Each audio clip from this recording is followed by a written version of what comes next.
Hey guys, and welcome back to my channel. For today's video, I'm going to be teaching you how to freeze in glass. This might be common knowledge to some of you. You might already be doing this, but for some of you, you might not know that this is possible. Being able to freeze food in glass is a really great way to preserve your food for longer, keep food from going bad, and avoid plastic. So I know a lot of people don't like to use plastic nowadays because it's not sustainable. It doesn't break down. Personally, I use mason jars because that's what I have. I have a lot of them. I used a lot of mason jars for my wedding as decor, and I kept all of them because I knew that I would use them. So I just have a lot of mason jars, but you can really use anything. Personally, I recommend using mason jars because they are durable, and I know that I've had success in the past freezing with them and them not breaking.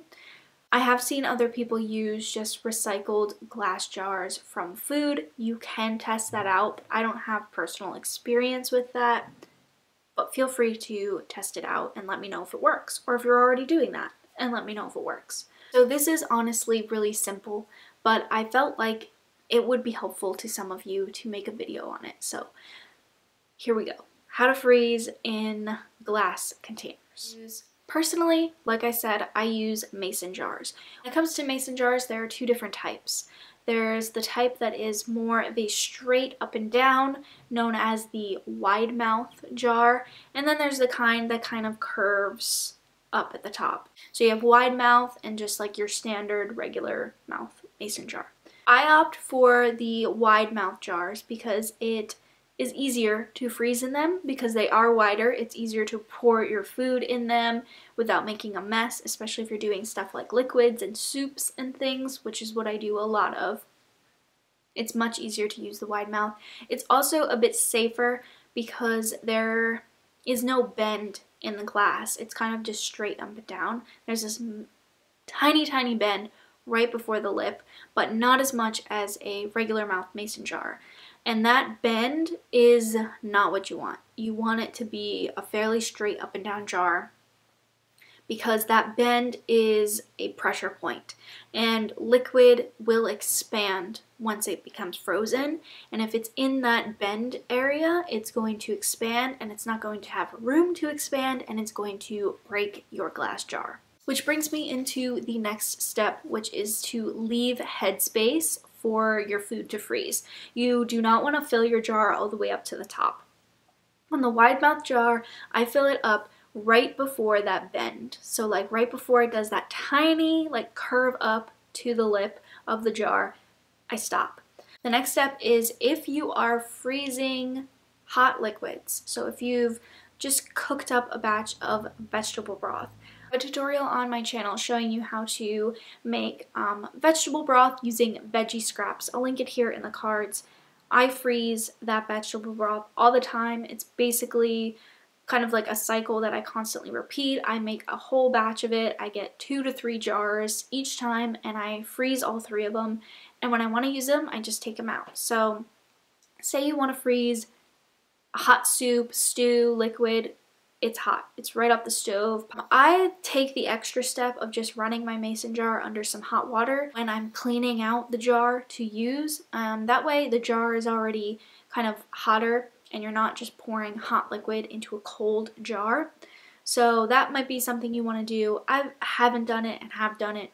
Don't notice a real difference, but it's a precaution you can take by just heating up the jar under hot water before pouring hot liquid into it. So I pour my amounts in, I make sure to leave headspace, and then I just take like a paper towel or something and I just lay it over top, leave it on the counter, let it cool completely, 100% cooled before I pop it into the freezer. You do not want to put hot liquid in a jar and then immediately in the freezer. Just leave it on the counter and let it cool, or else you're gonna shatter your jar. Now there are a couple of tips to prevent glass from breaking once you put it in the freezer. Personally, I don't like to stack my glass jars right next to each other.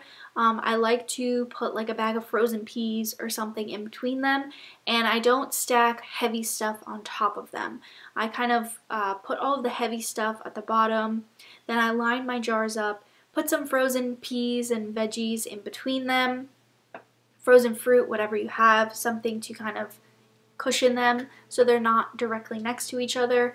And that's, again, just another precaution I take. It's not 100% necessary, but it's something that I personally do just to avoid glass breaking. Glass breaking in your freezer is never a good thing. But following all of these tips, doing all of these steps, I've never once had a jar break on me in the freezer. Knock on wood. It's never happened to me before, and I don't think it'll ever happen to you as long as you follow these steps and you just do it properly. And once you get the hang of it, it's really simple. You know how to do it. There really isn't a lot to it. It's not rocket science. When you are ready to use your frozen food, just take it out on the counter.